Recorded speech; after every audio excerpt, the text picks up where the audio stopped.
Well, Andrew McEvoy, you're the, now then, Chief Executive or General Manager? Managing Director. Oh my goodness, Managing Director. Yeah, John. Absolutely. Well, we've known each other a long time, so the job titles change from time to time. So Managing Director of Tourism Australia, your first full year in the role. It's been an interesting year. What have been the major challenges that you faced this year? It's been a really good year, actually. I've really enjoyed it. We've had good success. We launched a new campaign, There's Nothing Like Australia, and that's done very well around the world, well accepted by the industry, well used by the industry, which I think is important. We've had some big events like bringing Oprah Winfrey and her 302 audience members down under, generating a couple of $100 million in publicity globally. We've done a lot of innovative things. We've built a bigger digital strategy. We're talking to consumers much more through advocacy, almost giving them the message to tell on our behalf, so through their eyes. So it's been a really good year. Look, challenges, constant shock, John. We're always dealing with an earthquake in, Japan most recently, and our sympathies go to our good friends in Japan. We have 22 buyers here at ATE and some media. Earthquake in Christchurch, floods and cyclone in Queensland, constant shock. That's always a challenge. But I think our industry is quite a resilient one, as I say, and we continually deal with that. It's hard to believe how many more shocks could come along. I mean, putting on the news one day, you think, oh, well, maybe there's going to be another disaster somewhere in the world. But the tourism industry in Australia has really had a bit of a tough time domestically, not least of all because of the shocks, but also because of the Australian dollar making travelling overseas incredibly cheap and so on. What have you done at Tourism Australia to respond to that? And I know that Qantas, for example, was saying the other day, their crisis management team has been active like every week for about 3 months. That's right.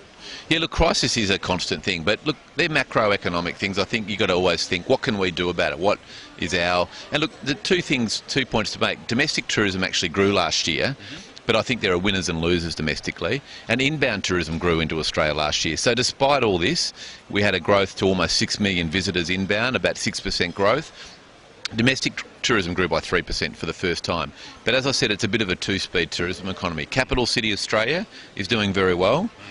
Some of the regional areas are struggling a bit. So it hasn't been all bad news. In fact, I would argue that despite the constant shock, tourism in Australia is in a pretty healthy place.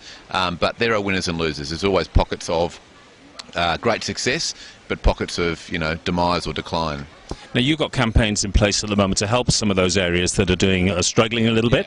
How are those going? Yeah, really good. So with Queensland, with the floods and Yasi, we've come out with Queensland. There's a line, Nothing Beats Queensland. We're running $10 million worth of activity, $5.5 million domestically, and it's really about getting people to understand that, Queensland wasn't really that affected physically, but perceptually it has been affected. People thinking, you know what, I can't go there. And you know yourself, living up in Queensland, that their Christmas wasn't so great, and then leading into their best time of the year through the winter and into the summer for this year, it's been a really difficult time. So the messaging is key. Open for business, better than that, Nothing Beats Queensland. It's a great place to holiday. It's unaffected, it's physically fine, and people are almost more than willing to welcome you. I think there's a great feeling amongst the operators thinking, we want the business back, we want you to come, visit us, we'll give you a great time. How would you deal with the issue of the Australian dollar, though? Because, I mean, I spend a lot of my time going overseas and working in Asia and in the States and so on. It's a big challenge because Australia is perceived to be expensive by a lot of people. And how do you get this, value for money message across that Australia still is value for money? It's a great place to visit. How do you do it? Yeah. Look, I think the dollar is a macroeconomic issue. We can't change the dollar as much as we'd like to, but it works in our favour sometimes. I remember, as you do, when it was, around 50 cents in the US dollar. But even when it's been strong and close to parity, I think the bigger issue is competitive airfare pricing. Always gives the perception that Australia is cheaper when that's happening. So when you've got good competition in flights and fares are good. But the point you make is the best one. I think visitors are looking for the value equation. Value for people equals the experience over the cost. And if the experience is so good, money becomes less of an issue. So that's what we've got to do. We've got to accentuate, why would you do Australia? Why is there nothing like Australia? How do you prove that? How do you demonstrate that? And that's what we should focus on. Here we are at ATE 2011, okay, after a challenging year. Yes. Your first year as full year at the helm of Tourism Australia. What are the key messages that you're getting across to the eastern buyers that are here at this period of time, the beginning, and then the western ones later in the event? Well, we have had growth and people are feeling a lot better. You recall last year we were coming out of the global financial crisis, so certainly there's more business around. and we saw that with growth in numbers last year, and particularly out of Asia. The big growth engine has been Asia. We're 24% up out of China last year, 18% up out of Korea. Japan grew for Australia by 14%. Indonesia is growing again. Malaysia, Singapore. UK, Europe, a bit more sedentary. France grew for us. USA, pretty flat. Canada, flat. New Zealand grew for us. So the markets that we're about to see, the Western markets, we need to think, how can we bolster some effort there? But they're coming through a whole bunch of, economic, feeling that they're not as confident as they were. But that's coming back. So look, the message is we're growing. We're growing significantly out of Asia, and we will bounce back out of the Western markets. Just in closing quickly, because this is a very big event, and I'd look forward to maybe having a chat with you at the end of the event to get your view of how it's all gone.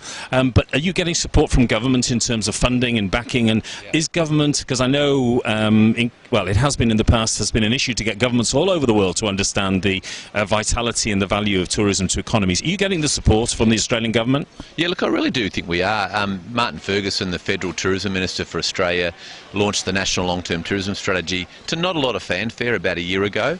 But I've got to say, the work being done by the states and territories in partnership with us and the government departments in Canberra is good work, particularly on the supply side, John. We, as a destination, what we do in marketing and creating demand is one thing, but air access and building a more appealing Australia of tomorrow through investment and infrastructure is the real big thing. That's the thing that'll make a difference in the next decade for us, and I think that's where the government is actually trying to pull the levers that are appropriate. So I do think we're getting the support. Certainly our marketing funds haven't gone backwards in a really tight fiscal environment. The states and territories are still investing. We're partnered up much better, so I think we are getting the support. And it's great to see that, because covering the world, I see budgets being shrunk all over the world, in fact being decimated by tourism organisations. Well, congratulations, Andrew. You've definitely made a difference in your first year, and I look forward to seeing many more differences emerge over the coming years. And hopefully that we have a great ATE. Absolutely. There's nothing like Australia. There's nothing like this event. So I'll talk to you at the end of it all. Look forward to it. Thank you very much.